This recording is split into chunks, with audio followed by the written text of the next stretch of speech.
আসসালামু আলাইকুম সবাইকে। ছোটোবেলায় শবে বরাত মানেই ছিল চালের আটার রুটি, সাথে বুটের ডালের হালুয়া কিংবা সুজির হালুয়া কিংবা গাজরের হালুয়া। যদিও বড় হতে হতে জানতে পেরেছি ধর্মীয় দৃষ্টিকোণ থেকে এটা সঠিক নয়, এভাবে পালন করতে হয় না। তারপরেও কেন যেন ওই ঐতিহ্যটা রয়ে গিয়েছে। যাই হোক, আমার ইচ্ছে হয়েছিল একটু বানিয়ে খাওয়ার, এজন্যই আমি বানিয়েছি, এজন্য আপনাদের সাথে রেসিপিটা শেয়ার করলাম।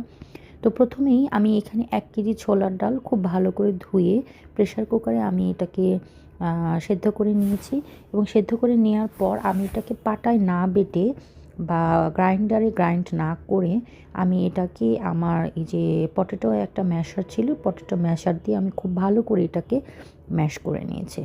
তো আপনারা দেখতেই পাচ্ছেন আমি কিন্তু ওই প্রেশার কুকারেই আমি পটেটো ম্যাশারটা দিয়ে ম্যাশ করে নিয়েছি। তারপর আমি বড় একটা ক্যাসেরোল নিয়েছি, যেহেতু হালুয়া মানে অনেক নাড়াচাড়া করতে হবে, সেক্ষেত্রে পাত্রটা যদি একটু বড় হয় তো সুবিধা হয় বেশি। আর হালুয়া বানাতে গেলে হয় কি, চুলার অবস্থাও শেষ, হাতের অবস্থা তো শেষই। তো ভালো কিছু খেতে গেলে তো একটু কষ্ট করতে হবেই। রান্না তো আসলে এতটাও আবার ইজি না। যতই আমরা ইজি করার চেষ্টা করি না কেন, কিছু জিনিস কিন্তু খুব ইজিভাবেও করা যায় না। তার মধ্যে হালুয়া একটা আইটেম। তো আমি প্রথমেই এখানে গরম মশলা দিয়ে নিয়েছিলাম, তেজপাতা, দারুচিনি আর সাদা এলাচ দিয়ে আমি একটু সাদা তেলও ব্যবহার করেছি আর ব্যবহার করেছি ঘি। তো আমার বগুড়ার ঐতিহ্যবাহী ঘিয়ের খাজানা একদম তলানিতে নেমে গিয়েছে। তো আমি এই জন্য এটা ব্যবহার না করে আমি আজকে অন্য একটা ব্র্যান্ডের ঘি এখানে ব্যবহার করেছিলাম। তো আমি ঘিটা দেওয়ার পরে এটা আপনারা দেখতে পাচ্ছেন আমি যে বুটের ডালগুলো, সেদ্ধ বুটের ডালগুলো আমি ম্যাশ করে নিয়েছিলাম সেগুলো দিয়ে দিয়েছি। এরপরে আমি এখানে আমরা যেহেতু লাল চিনিটা আমাদের খাওয়া হয়, মানে আখের চিনি বলে যেটা, তো ওই চিনিটা আমি এখানে দিয়ে দিয়েছি। প্রথমে আমি 2 কাপ দিয়েছি, যেহেতু 1 কেজি বুটের ডাল এখানে ছিল, পরিমাণটাতে একটু বেশি।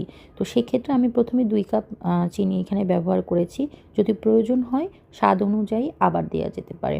আসলে মিষ্টি জাতীয় জিনিসে খুব কড়া মিষ্টিও যেমন খাওয়া যায় না, আবার একদম মিষ্টি না হলেও কিন্তু ভালো লাগে না। তো এরপরে আমি এখানে আধা লিটারের মতো ফুটিয়ে রাখা গরম তরল দুধ দিয়ে দিয়েছি। এটা দেওয়ার পরে আমি এখানে পাউডার দুধও ব্যবহার করব। তো আমার আসলে ডেজার্টের ক্ষেত্রে আমি ডিপ্লোমাটাকে খুব বেশি প্রিফার করি। আমার কেন যেন অন্য কোনো পাউডার মিল্ক অতটা ভালো লাগে না।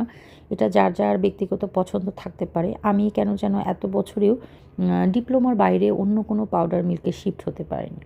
তা আমি এখানে ডিপ্লোমা পাউডার মিল্কটাই দিয়ে দিয়েছি। আমি এখানে প্রায় 3 কাপের মতো পাউডার মিল্ক ব্যবহার করেছিলাম। তো এটাকে আমি খুব ভালো করে মিক্স করে নিচ্ছি।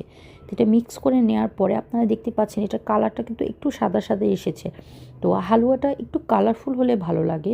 এখানে আমি সবসময় যেটা আমি ফুড কালার ব্যবহার করে থাকি। তো আমি এখানে ফস্টার ক্লার্কের ইয়েলো ফুড কালারটা এখানে ব্যবহার করেছিলাম, খুব সামান্য দিয়েছিলাম। এটা খুব সামান্য দিলেই একটু কালার হয়। আপনারা চেষ্টা করবেন একটু ব্র্যান্ডের বা সুপার শপ থেকে ভালো মানের একটা ফুড কালার দিতে।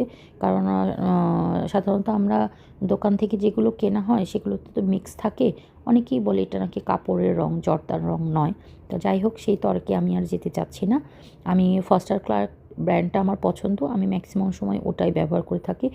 এখন যেটা দেখতে পাচ্ছেন এটা আমার ফ্রিজে অল টাইমই করা থাকে। আমি এখানে 3-4 রকমের বাদাম আমি একটু ফ্রাইং প্যানে টেলে নিয়ে আমি গুঁড়ো করে একটা এয়ারটাইট কন্টেনারে রেখে আমি এটাকে ফ্রিজে স্টোর করি। তাহলে হয় আমি যখনই কোনো মিষ্টি জাতীয় খাবার বানাই না কেন, সাথে সাথে আমাকে নতুন করে আবার রেডি করে নিতে হয় না, আমি এখান থেকে দিয়ে দিই।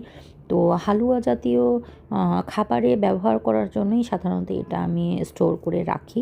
তো আপনারা দেখতেই পাচ্ছেন আমি বাম হাত, ডান হাত, 2 হাত দিয়েই আমি কাঠের হাতাটা দিয়ে নাড়ছি।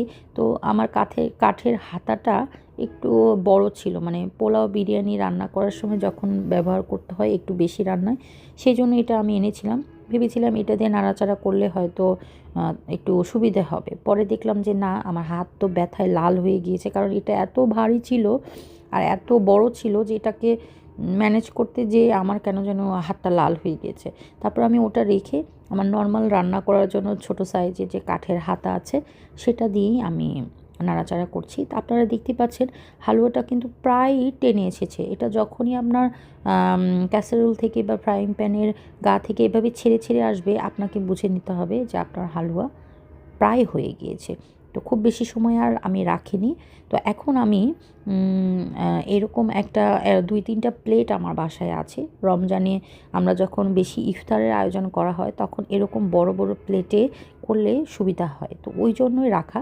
তো মাঝে মাঝে যখন হালুয়া তৈরি করা হয় তখন আমি এই প্লেটটাকে কাজে লাগাই। তো স্টিলের এই প্লেটটাতে আমি খুব ভালো করে ঘি মাখিয়ে নিয়েছি। নিয়ে আমি এই যে দেখতে পাচ্ছেন আমার হালুয়াগুলো, আমি এটাকে এখন খুব ভালো করে ছড়িয়ে দেবো। এটা তো খুবই গরম, গরম থাকা অবস্থাতে কিন্তু এটাকে ছড়াতে হবে।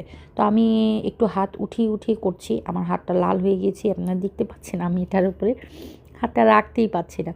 পরে আমি আরেকটা পদ্ধতি যেটা ব্যবহার করি সেটা হচ্ছে আমি জিপলক ব্যাগ নিয়ে নিই। এটা প্লাস্টিকটা একটু মোটা হয় এবং ক্লিন থাকে। এই জিপলক ব্যাগের ভিতরে হাত ঢুকিয়ে আমি উপরের অংশটা খুব ভালো করে এটাকে মসৃণ করে নিয়েছিলাম। এটা একটা ভালো সুবিধা, হাতেও খুব বেশি গরম লাগে না, আবার উপরের অংশটা খুব ভালো মসৃণ হয়ে যায়। তো আমি এটাকে ঠান্ডা হওয়ার জন্য রেখে দিব এখন এই ডিশটা। এই বড় প্লেটে করে আমি যেটা হালুয়াটা রেখেছিলাম এটা আমি ঠান্ডা হওয়ার জন্য রেখেছিলাম। এরপরে এখন যখন ঠান্ডা হয়ে এসেছে, তো এত বড় ডিশটা তো আর আমি বা প্লেটটা তো আমি ফ্রিজে ওভাবে রাখতে পারবো না। আমি এটা ডাইনিং টেবিলে রেখে ফ্যান দিয়ে এটাকে আমি একটু ঠান্ডা করে নিয়েছি। এরপরে আমি একটা ছুরির ভিতরে একটু ঘি লাগিয়ে নিয়েছি, তাহলে আমি যখন হালুয়াটাকে টুকরা করব, একটা শেপ দিব, তখন এটা বারবার ওটার সাথে উঠে আসবে না। তো আমি যেহেতু একটু বেশি পরিমাণ বানিয়েছিলাম, আপনারা দেখতেই পাচ্ছেন আমি এটাকে স্কোয়ার শেপ দেওয়ার চেষ্টা করছি, একটু কিউব করার চেষ্টা করছি। তো আমি ওভাবেই করেছিলাম। তারপরে আমার কেন যেন হঠাৎ করে মনে হলো যে সব সময় তো আমরা স্কোয়ার শেপের হালুয়া খেয়ে থাকি, এবার একটু ডিফারেন্ট করলে কেমন হয়।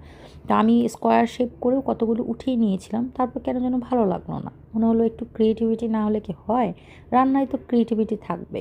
তা আমার কাছে এরকম একটা কুকি কাটারের মতো ছিল। এটা সাধারণত আপনার কাবাব বা হালুয়া আম বা ব্রেড কুকি কাটার হিসেবে ওটাকে ব্যবহার করা যায়। এটা আমি সুপার শপ থেকে এনেছিলাম, ইউনিমার্ট থেকে নিয়েছিলাম এটা। এটা আমার খুবই ভালো লাগে, এটা খুবই কাজের জিনিস। তো ওটাতে দিয়ে আমি এভাবে চেপে চেপে দিয়ে আমি জাস্ট এটাকে ওই পুশটা ছেড়ে দিলে সুন্দর শেপ হয়ে গিয়েছিল। তো আমার মনে হলো এবার এভাবে একটু ডিফারেন্ট ওয়েতেই করি, ডিজাইনটা একটু ডিফারেন্ট হবে, ভালো লাগবে। এই যে আমার বানানো হয়ে গিয়েছে, এটাকে আমি এখন এয়ারটাইট বক্সে ভরে, যেহেতু ঠান্ডা হয়ে গিয়েছে, আমি এটাকে ফ্রিজে রাখবো। তো আপনারা সবাই ভালো থাকবেন, দোয়া করবেন এবং আমার রেসিপিটা কেমন হয়েছে অবশ্যই কমেন্ট করে জানাবেন। আল্লাহ হাফেজ।